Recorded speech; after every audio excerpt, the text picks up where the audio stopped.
Hi guys! Isa ka ba sa mga namumroblema dahil sa maraming sex scam? At kawalan ng sapat na signal dahil sa mahina ang signal ng iyong network?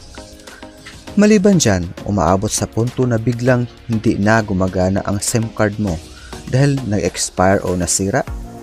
Sa wakas, papalapit na ang katapusan ng iyong konsumisyon at problema patungkol sa usaping SIM card dahil may bagong alternatibo na mas ikakatuwa ng marami.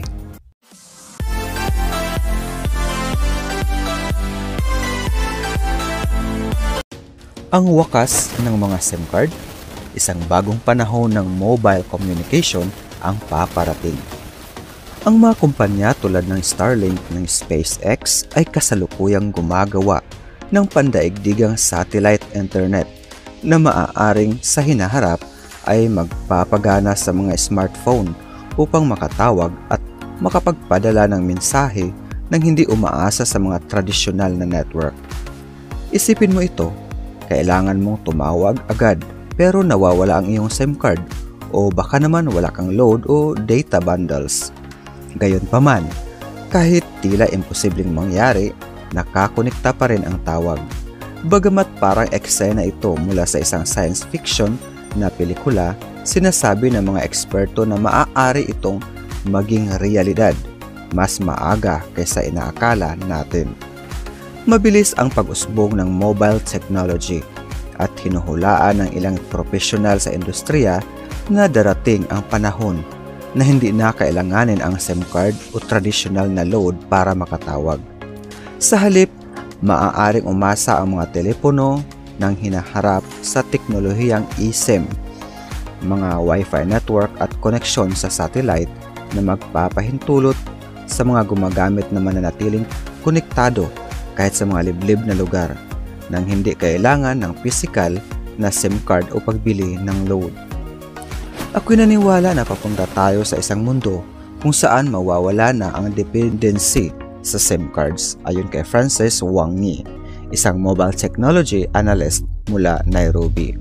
Sa mga inobasyon tulad ng eSIMs, Wi-Fi calling at satellite connectivity, malinaw na ang pagkakakonekta ay magiging higit pa tungkol sa access sa mga network kaysa pagiging nakaasa lamang sa mga tradisyonal na career.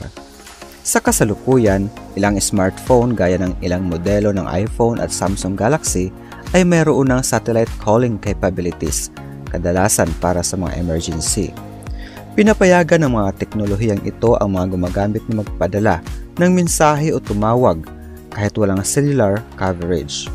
Bagamat limitado pa ang mga tampok na ito, nagpapakita ito ng lumalaking trend tungo sa komunikasyon hindi na kailangan ng SIM card. Imbensyon ng isang estudyante.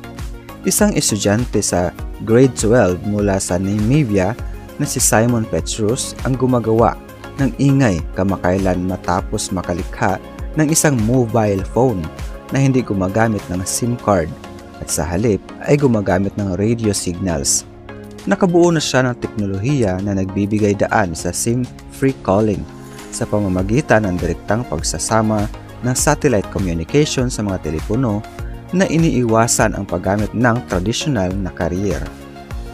Bagamat nasa maagang yugto pa lamang ito, nagbibigay ng sulyap ang imbensyon ni Petrus sa isang hinaharap kung saan maaaring ganap na mabago ang mobile calling. Ngunit nananatiling ang tanong kung susuportahan ba ng mga bansa sa kanluran ang kanyang imbensyon o aagawin ito. Gaya ng madalas na nangyayari sa mga makabagong teknolohiya, manipis ang linya sa pagitan ng pakikipagtulungan at pag-angkin. Kung magiging interesado ang mga higanting kumpanya sa teknolohiya o mga pamahalaan sa imbensyon ni Petrus, maaari itong magdala ng atensyon at mga kailangang resources upang mas mapaganda ang kanyang teknolohiya.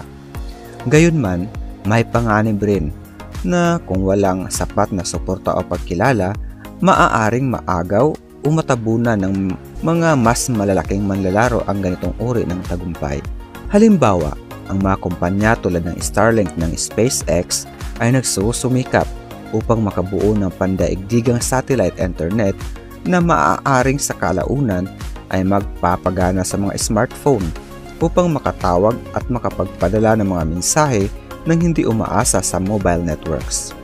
Ayon sa lohika, ang susunod na hakbang ay ang pagsasama ng mga teknolohiyang ito sa mga smartphone, paliwanag ni Wang Yi. Kung maaari nang ma-access ang global satellite internet gamit ang ating mga telepono, maaaring bumaba ang pangangailangan sa mga lokal na serbisyo ng telco tulad ng load, lalo na sa mga liblib na lugar kung saan limitado ang network coverage. Sa kabila ng mga pagsulong na ito, ang mobile network market sa Kenya na pinangungunahan ng mga provider tulad ng Safaricom, Airtel at Telcom ay nanatiling malakas ang pag-asa sa tradisyonal na SIM card at load. Habang patuloy na may mahalagang papel ang mga mobile carrier sa lokal na konektibidad, kakailanganin ng pandaigdigang pagbabago sa teknolohiya at mga lokal na regulasyon upang maisakatuparan ang ganap na paglipat sa SIM-free calling. Sa ngayon, nananatiling nakatali ang mobile landscape ng Kenya sa mga tradisyonal na sistema nito. Ngunit, dahil sa mabilis na pag-unlad ng teknolohiya, malinaw na ang hinaharap na komunikasyon ay maaaring hindi na kailangan ng SIM card o kahit ng load. Hindi tanong kung mangyayari ito. Ang tanong ay kung kailan. Isang kapanapanabik na balita ito, guys. So kung mangyayari man, lalo na sa panahon ngayon na maraming sex scam, siguro naman mabawasan na at mas mag-upgrade ang paggamit natin sa mga teknolohiya. So abangan natin, ika nga nila, ang susunod na kabanata. Thank you for watching.